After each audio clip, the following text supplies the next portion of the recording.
Find the common difference of the AP, sorry इससे पहले ये क्वेश्चन बता दें, फॉर व्हाट वैल्यू ऑफ के की क्या वैल्यू से ये कॉन्जिक्यूटिव टर्म्स जो है अरिथमेटिक प्रोग्रेशन बन जाएंगे। के की क्या वैल्यू रखें, ये जो के है k+9 to k-1 to k+7, ये कॉन्जिक्यूटिव टर्म्स है। कॉन्जिक्यूटिव मतलब लगातार 1 2 3 4 5 ऐसे, ठीक है।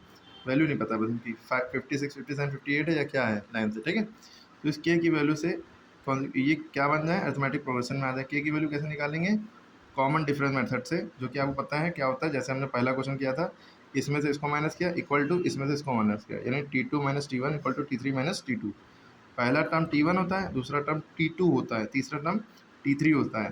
T2 में से पहले T1 माइनस करेंगे, इक्वल टू लगाएंगे, T3 में से T2 माइनस करेंगे, ठीक है। ये तीनों टर्म दिए हैं, क्या करेंगे, ये वाला हमें पता है कि ये वाला टर्म T1 है, ये वाला टर्म T2 है, ये वाला टर्म T3 है। अब हम T1 में से T2 माइनस करेंगे, फिर T3 में से T2, ठीक है। तो हम लिखेंगे T2 - T1 equal to T3 - T2। T2 की वैल्यू क्या है, ये पूरा हम उतार लेते हैं। उतारने में एक ख़ास बात का ध्यान रखना है, T2 की जो वैल्यू है ये हमने उतार ली, ये माइनस है, ठीक है।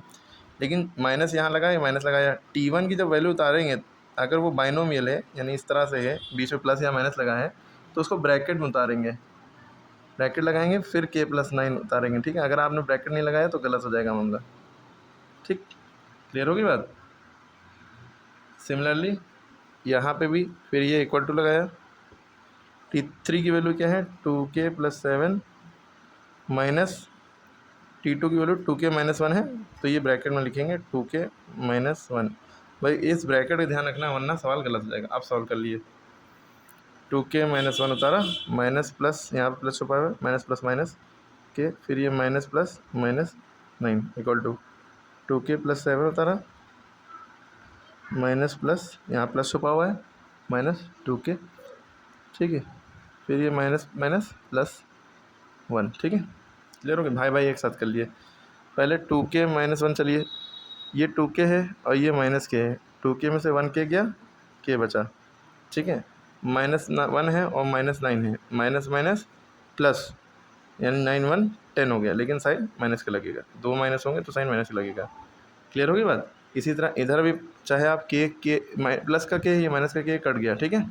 7 और 1 8 हो गया। अगले स्टेप में के बराबर, ये 8 था, ये -10 इक्वल टू के उधर जाएगा, +10 होगा। यहाँ पे नंबर इधर उधर नहीं गया था, साइन वही रहा, लेकिन यहाँ पे माइनस से उधर जाएगा तो प्लस हो जाएगा, ठीक है।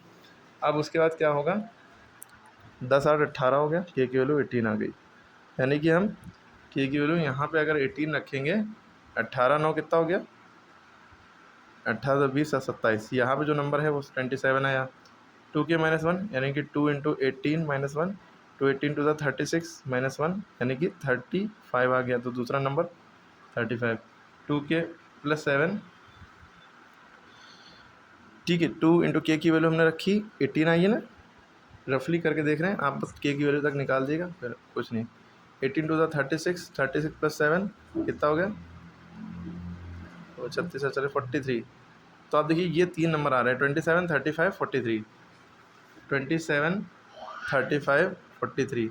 अब T2 - T1 देखिए, करके देखिए, आंसर सेम आएगा, बराबर आएगा। 35 में से 27 गया, कितना आया, अरे T2 - T1 बराबर ये आना चाहिए T3 - T2।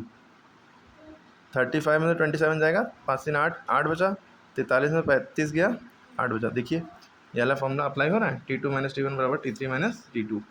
क्लियर होगी बात। यही मेन बात है कि ये लॉजिक लगना चाहिए, ठीक है। इसी तरह, इसी से पहले वाला, ये तो नहीं, सॉरी पीछे किया हुआ है, ये सवाल समझ में आ गया।